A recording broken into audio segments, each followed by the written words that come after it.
Au lendemain de la catastrophe meurtrière au Népal, on est toujours sans nouvelles de centaines de disparus.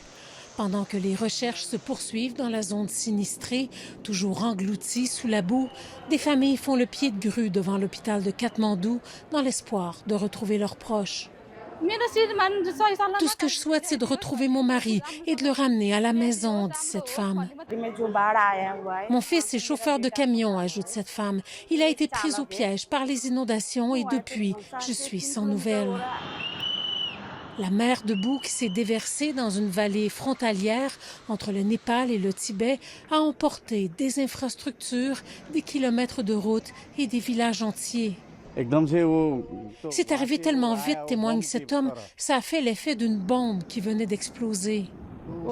À l'origine de la catastrophe, un effondrement de glacier d'une magnitude de 5,2 enregistré par l'Institut d'études géologiques des États-Unis.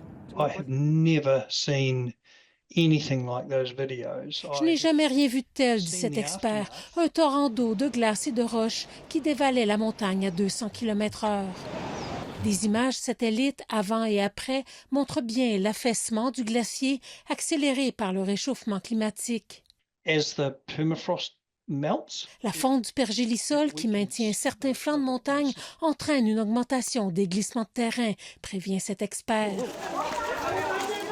Et alors que les résidents vivent avec la peur d'inondations secondaires qui pourraient survenir dans les prochains jours, les experts prédisent que de telles catastrophes vont se multiplier alors que c'est tout le système glaciaire himalayen qui est fragilisé. Ici Lise Villeneuve, Radio-Canada, Montréal.